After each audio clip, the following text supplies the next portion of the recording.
এক সপ্তাহের মধ্যে ১২৬ বার ভূমিকম্প।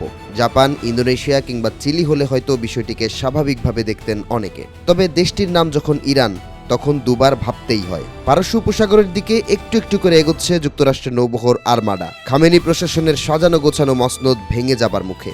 যা থেকে বাঁচতে কি অবশেষে পরমাণু অস্ত্র তৈরি করে ফেলল ইরান।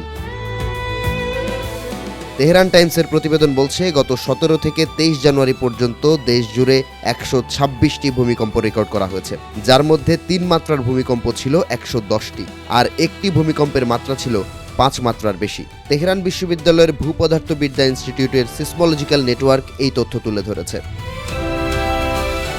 ইরান ভূমিকম্প প্রবণ অঞ্চলে অবস্থান করলেও সপ্তাহের মধ্যে শতাধিক ভূমিকম্পে তৈরি হয়েছে কৌতূহল।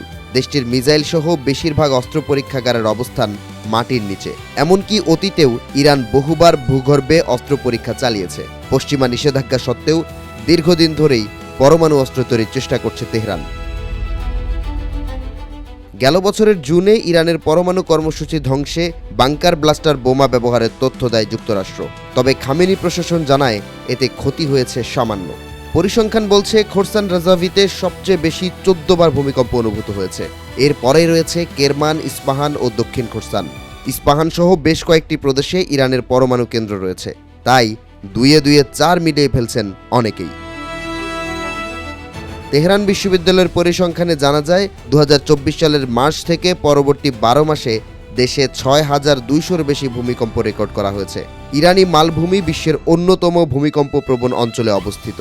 এটি কেবল বড় ধরনের বিপর্যয়কর ভূমিকম্পের জন্যই পরিচিত নয়, বরং ভূমিকম্প সংক্রান্ত প্রাকৃতিক দুর্যোগের ঝুঁকির দিক থেকেও অত্যন্ত সংবেদনশীল।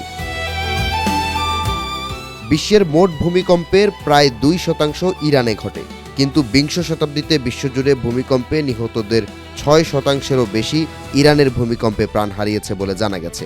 দেশটির ভূখণ্ডের ৯০%ই মেজর ফল্ট লাইনের অন্তর্ভুক্ত হওয়ায় ঘন ঘন ভূমিকম্প হয়। ইরানের ক্ষমতার পালাবদল ঘটাতে উঠে পড়ে লেগেছে ট্রাম্প প্রশাসন। মার্কিন রণতরী Abraham Lincoln, guided missile destroyer সহ এক বিশাল নৌবহর যাচ্ছে ইরানের দিকে। ইরানও পশ্চিমা হুমকির জবাব দিতে জোর প্রস্তুতি নিচ্ছে।